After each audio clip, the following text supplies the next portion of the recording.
and mention a multitude of players, and not one of them is Caitlin Clark, who, by the way, is a rookie leading the league in assists. How do you do that? I told y'all that. I've argued with the great Andrea Carter, outstanding analyst for ESPN, right here on this podcast. I've argued with Janae Ogumake, who's an outstanding basketball analyst, and Monica McNutt, one of the preeminent voices of the New York Knicks, and what she's doing with her career. They know they got my support, all love. But I'm waiting for you to say I was right. Caitlin Clark can ball. She should have been on TV. When someone realizes they are happier outside an environment than inside it, money stops being the main motivator. Sports history is full of elite athletes who walked away early once the environment became unbearable. Barry Sanders, Calvin Johnson, Andrew Luck. None of them needed the money, and all decided peace was worth more than legacy debates. Caitlin Clark is already in that position. She has the financial security. If she decides that peace matters more than appeasing a league in chaos, no CBA negotiation can prevent that choice. Her rejection of Unrivaled adds a layer of irony that borders on poetic. That league was marketed as the solution, a domestic alternative where players could earn real money without going overseas, and landing Caitlin Clark was supposed to unlock major TV deals. Stephen A. strongly implied this wasn't accidental. Clark understands leverage far better than many give her credit for. By simply withholding her participation, she reinforces her value. If Unrivaled struggles without her, it confirms what critics have been saying all along: the public is showing up for Caitlin Clark specifically, not for women's basketball as an abstract concept. That truth makes people uncomfortable, but discomfort doesn't change reality. Right? The Indiana Fever star was named Time Magazine's Athlete of the Year earlier this week, and she took time to acknowledge that race played a role in her success this year. Here's a passage from the article in Times Magazine. Quote, "I want to say I've earned every single thing, but as a white person, there is privilege. A lot of those players in the league that have been really good have been black players. This league has been built on them.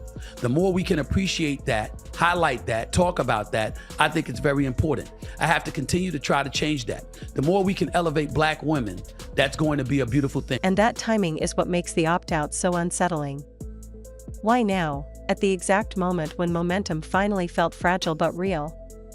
Officially, the explanation is clean and defensible. The players want a new model that reflects growth, higher salaries, better pensions, improved standards, real security. None of that is unreasonable. But underneath it all sits a quieter motive: fear. Fear that this moment is temporary. Fear that the hype could cool as quickly as it arrived. Fear that if they waited, the leverage would slip away. The irony is brutal. In trying to lock in the moment, they may be destabilizing the very thing that created it. Casual fans do not operate on loyalty or obligation. They tune in because something feels electric, because it feels culturally relevant, because it feels like now.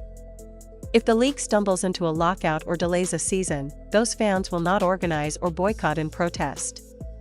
They will simply change the channel and never come back.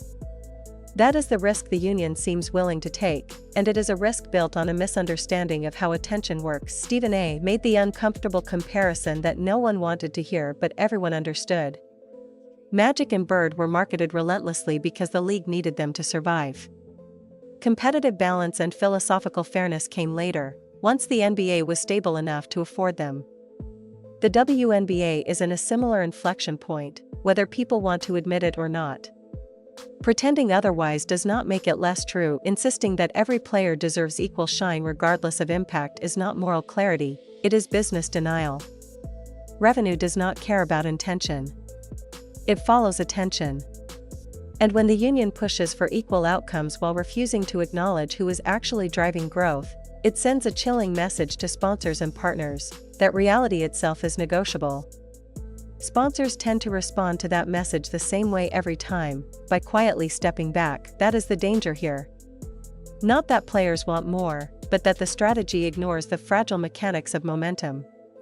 Growth that is still dependent on a single engine cannot be treated like a mature ecosystem. And the longer leadership refuses to admit that, the more they risk learning the lesson the hardest way possible, by watching the moment slip away while everyone argues over how it should have been shared.